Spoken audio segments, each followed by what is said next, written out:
Hello, hello everybody. Hello, hello, hello, hello. Nice to see you all. I've traveled across the country in the past 3 days, and last week I was also traveling across the country. I've been a bit everywhere. I woke up at 6 a.m. and got a train from Manchester after getting in from London at about 11 last night, so I could be here. It's been a bit of a crazy time. So yeah, like I said before, the other guys have already done talks about, I was going to do a talk on how to get a job, and like the guy from EA did a great talk on that, and then John was like, well, I want to do a panel on going from being a student to being independent. I was like, shit, everyone's taken all my subject matter already. It's gone. It's to the winds. So this is a talk really about what our studio is like, and we're a bit of a different studio to most people, but it's also the stuff that I've learned along the way. So I hope it's relevant, and I hope you like it. So we're Radical Forge. We are based in this building here. We own all of this entire first floor of this building. We spend a lot of time skating around it as if it's a donut. Up here is another company called Sock Monkey. They own that top floor as well. Sock Monkey set it on fire. Oh, Sock Monkey set it on fire. That were good. They didn't really. There was a junkyard nearby that set on fire conveniently, and it's just a great photo. I love it. It's really cool. I showed it to everyone. We had a pitch meeting with Miniclip the other day, and I went and showed them. I was like, oh yeah, so this is Radforge. The building's on fire, and they were like, what? This was very good. These are the games that we worked on that we can talk about. We do a lot of contract work that's white label that we're not allowed to say that we've done.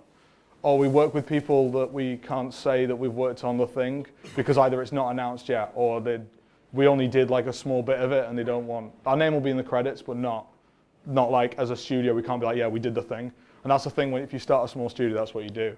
But yeah, we've done all of this. This was George Backer and Holly Pickering started this, and Austin Wintory did the music. And it was me, George, and Holly in a room back in 2014. Starting that with, there was a publishing company called Mastertronic where they had a whiteboard with all of the amount of money they had, and every time I went, it went down. Like, it just went down and down and down, and then Mastertronic folded, which is awful.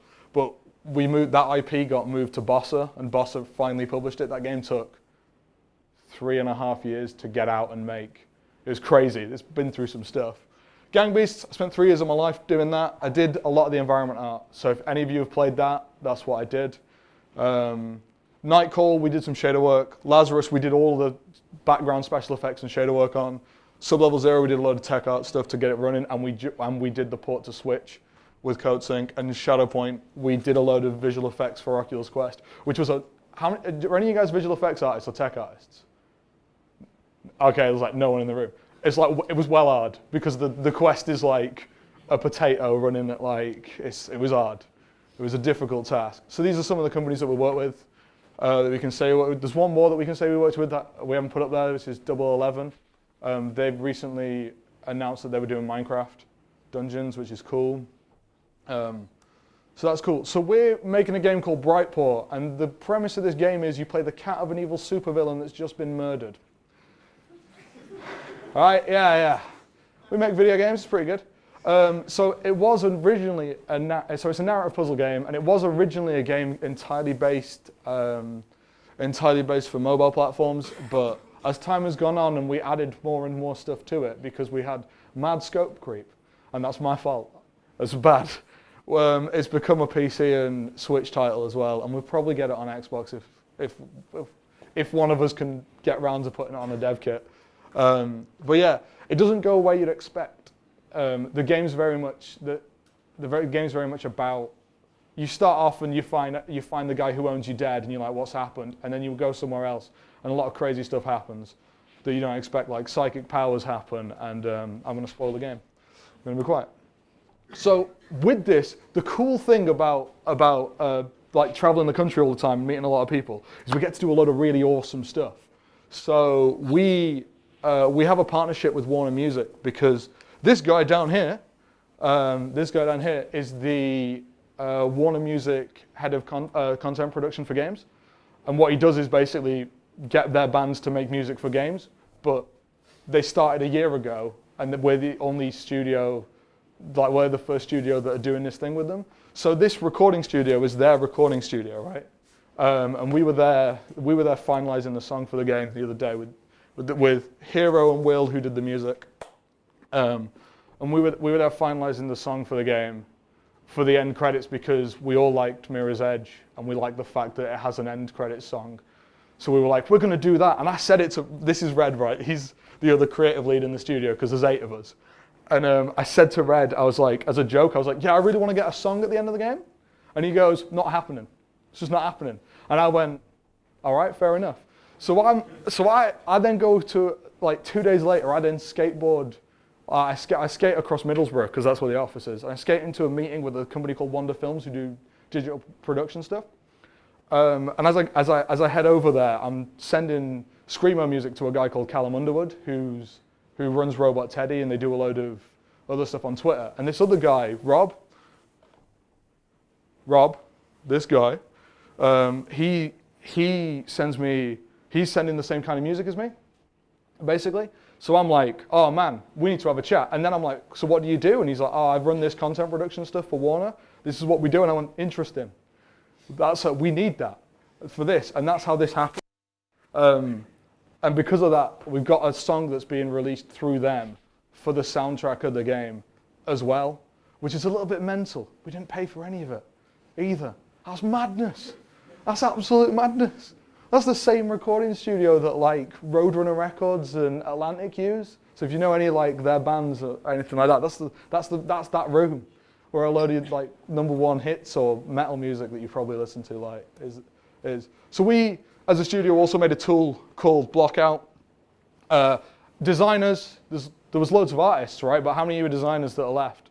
All right, cool. Well, this tool's free and it's Unity based, but there is an Unreal version that we haven't pushed to the store yet because we're lazy, and we'll get on it at Christmas when we actually have time to do the work. But the Unreal version of this is the exact same. It's basically just a load of assets for you to just build stuff however you want to build it. And everything's gridded and to a specific style, so your artists can then take it and make the thing look nice without having to stress out, if that makes sense. So we built that. It's completely free. We did that just because making level design stuff for Gang Beasts taught me a lot about how not to make things and how to streamline the process. So we did this and we built. That's why we did that. It's free. We did some contract work for a company called Spilt Milk, and we've done a lot of stuff with them. But this is a game called Waterways. Artists, how long do you think this took to make? 6 months. That's like 3 weeks work. Yeah, so that's 3 weeks work. The speed at which we work at is pretty intense, right? Like we're not the sort of studio that waits around. We use a load of procedural methods to make everything. So all of these buildings and all this stuff is all just crazy shader stuff.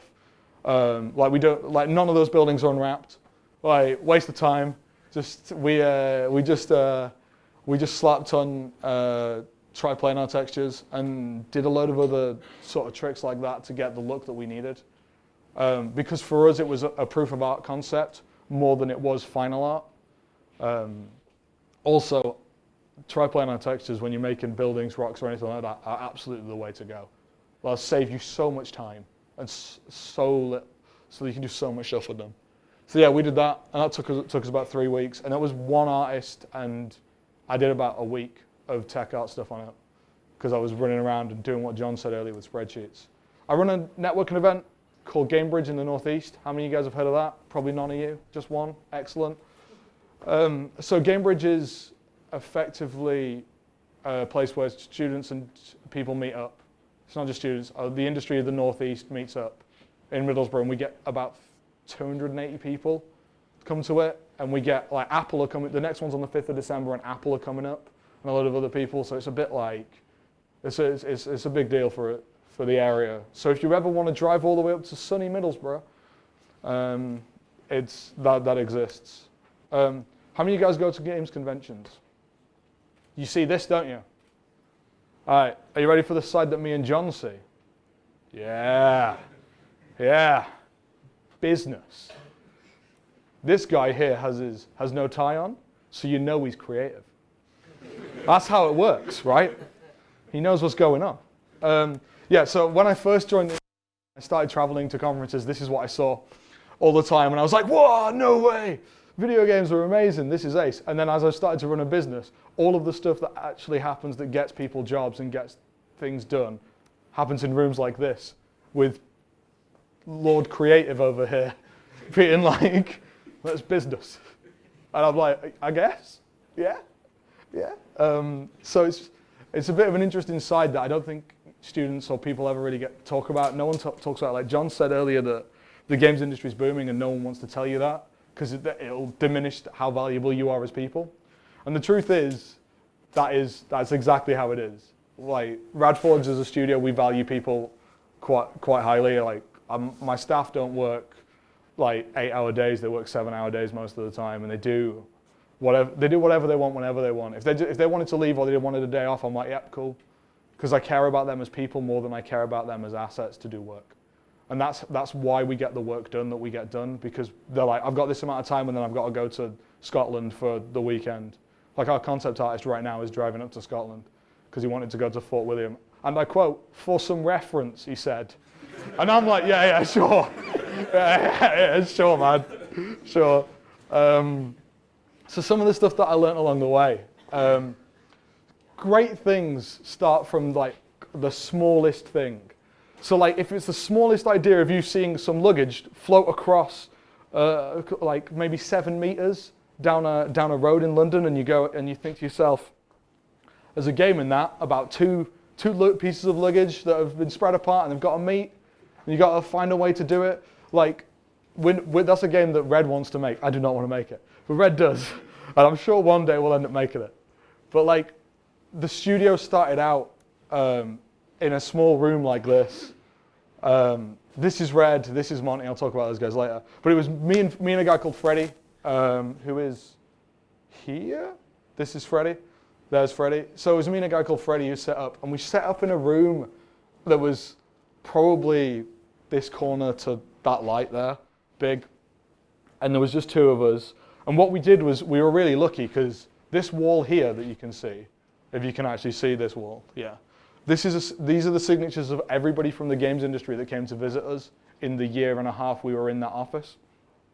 And we're talking like game directors from Life is Strange, the Halo Wars 2 director, the director for Alien Isolation, like guys from literally every part of like video games just came to visit us because, and I quote, we are fun. That's what they all say. Being in our office is fun. It's not for me, but apparently for everyone else it is. So we had a lot of people come to that. This is the wall of madness that is Cat Game. That's what we call it. The actual name of it is Brightpaw. But this is the wall when we were iterating on it. And if you have a look, you can see like small design features that we had. This was every level. This was back in July. Not last year, but the year before. We had every level up on a wall and everything that we were trying to figure out for the narrative of the game. Because making video games and making anything is a fluid process. And if anyone ever tells you, they're like, making this thing, this is exactly what it's going to be from start to end, they're wrong, they're full of shit.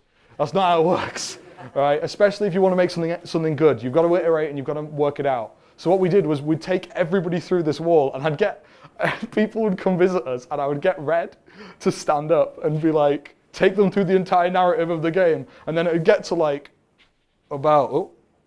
it'd get to about here, right? This point.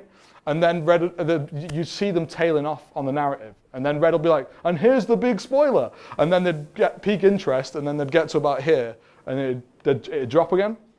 And then we'd be like, here's the next spoiler, and so on. But as we went through all of this, as we were going through it as a studio, people came and we told them our ideas for the narrative, and they would tell us exactly what they thought. And we were being able to iterate and change it made the game narrative better.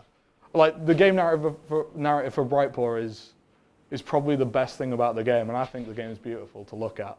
But the narrative is like, we recorded all the VO in Newcastle on Thursday, Friday, and Saturday of last week. And you guys ever heard of a place called Biker? All right, well, Biker is like the roughest part of Newcastle. And there's an abandoned church. And in this abandoned church, there's a VR recording studio that none of the residents know about. But I was stood outside this abandoned church going, this can't be. This is sketch. I was stood there with like my laptop, my iPad, all of that shit, and I'm like, And the taxi driver dropped me off and I was like, where you going? I was like, yeah, to the recording studio in Biker. And he's like, there isn't a recording studio in Biker. And I'm like, what? What? Very funny. It was craziness. So this is like our new office and kind of the traveling stuff that we get up to. We've actually moved office again now because we now have the entire floor. Basically, it's all ours. Bar one company, but they're lovely people, and we just let them walk around, and they let us walk around. They use all our game stuff at lunch because they don't have their own, so they just go and play Smash Bros or something. It's weird, but yeah. So we have we moved here. This is a guy called Joe who works at Sock Monkey, and this was our designer Josh's first day. And on his first day when he came in for the you know how I talked about how we hire people and we get people in and then we like have a load of stuff happens and it's a bit mental. So on this day, Joe came in and started making up songs, right? His boss came in and Bob's his boss and Bob has a pug. And this pug started running around and scared the crap out of Freddie, our technical director, and he banged his head. And Red had to take him, we had to take him to some A&E thing, so which was hilarious. And whilst all that was going on, Monty was skateboarding next to him while we were mid having a conversation. It was the most mental day in the office for a while. It was good, but one of the things that's important about us is we celebrate games culture. We celebrate the creation of games culture. We don't just celebrate games or films. We celebrate how they're made. So we have a huge library of art books. It's probably triple that now because every month when we get art books in or we get any form of money and I'm like, 200 quid on art books, sick. And then I never get to read them because I'm never in the office. But the team, we just got the Dead Cells one, Heart of Dead Cells, which I'm quite excited about reading. So I'm probably going to take that. But a lot of these are signed as well. So like the Tomb Raider's Catalyst one signed and the Art of Remembering is signed. So yeah, look after the people that work for you, right? So if you start in a studio, you're doing anything, or you have intrinsic value as a person, but also if you're not looked after by the company you work for, why are you even there? Like, what's the point in being there? Because you could be anywhere else that would make you happier. And if this company isn't doing the best to make you happy within their capable bounds, especially when they've got the capacity to do it, they don't value you as people. That's how it works, just how it is. So, speaking of people, these are my boys, Red and Monty. He's our designer. This is Monty. This is the first time Red went to London. Little fact: do you know where this is? This is St. Paul's Cathedral, and he crashed a wedding. He did, and I was like, why have you done that? Why? But he didn't know what was going on. Basically, he was just looking around going, this building's lovely, taking reference photos, and then the wedding bells started ringing, and he sent me that photo. And I was like, what? Yeah, it's amazing. There's Monty explaining the narrative of the game to us, when he didn't know what the narrative of the game was, which was a glorious moment. It's really good. This is our guy called Alex. So it's not what you think. It's just a badly timed picture, but it's amazing. So Alex looks a little like Jesus, and he's been a long-time friend for years, and he made games in the mod scene back in the day, but now he travels up mountains for a living, and he takes people on expeditions and all sorts of stuff. And he comes and works out of it. He runs a YouTube channel and works out of our office for it now. But he's effectively the guy that's like, yeah, I've got all these crazy photos of glowing things. And I'm like, oh, do you now? And all of that stuff's like it absolutely feeds. We call him the Radical Forge real world environment researcher, if that makes sense. Because he goes out and does stuff. This is just a very poorly timed photo, but it's damn hilarious. It's so good. He doesn't even know how to shoot them. He doesn't even know how to shoot a gun. He was telling me, he was just holding it. There's a photo as well of him at the top of a mountain and an entire Romanian squad of the military squad up there as well. Also, so me and Alex have done a lot of extreme sports stuff together. And he's got a photo of him completely naked on the top of a mountain, like facing, with just his back showing to the camera. And minutes after he took that photo, the Red Bull helicopter flew over him. and the pilot of the Red Bull helicopter messaged me being like, yo, Alex is naked on the top of a mountain again. And I was like, again? Again? What? It was amazing. So yeah, being a fun person is really important, and making sure that the company is about people more than it is about what you do and who you are. If you run a company, it's one of the things that I learned. For us, it's about everyone in the studio has a great time and knows what they do. So here is a collection of people. This is the lead designer and owner of Spilt Milk. Amazing man. Knows everything there is to know about any form of video game design culture. He's like, yeah, so these people worked on this game? And I'm like, good. Thank you for that. And then I'll go over and be like, yeah, so I heard you worked on this game? I've known this all along. This is the way it seems, but he's amazing. He's like a walking encyclopedia of just pure knowledge. This is Des. He did Life is Strange and a load of other stuff for Square Enix. This is Kieran. He's lead outsource artist at Sony Soho. But me and him went to uni together, and we grew up throughout the games industry together, traveling. And he's honestly saved my life so many times. If I ever need a place to crash in London, which is every month, he's like, yeah, man, just come on down. I basically have a key to his flat. So so we don't have to. And in the early days of Radforge, when we didn't have a lot of money, and all the money that we had was bootstrapped, and we were trying to get a contract work in, that saved my life, forever. Also, this is Oddish, if you didn't know. That's Oddish, the big boy. It's cool. So yeah, it's all about people and who you know, right? So these are just photos from the people. This guy runs CodeSync. Have you guys heard of that studio? No. This guy here is designer at Just Add Water, but he's probably one of the best games designers under 30 I've ever met. He's the guy that's watched every GDC talk on theory and read all of the design theory books, and will be like, yeah, on page 27 it says we should do this, and I'm like, bloody hell, it does. He's amazing. Honestly, he's amazing. That's Neil Palmer wearing my hoodie, and that's a doggo, because doggos are lovely. So really, really important, because when I was a student, I expected to be told or given a lot of things, and I learned very quickly that people don't hand things out to you.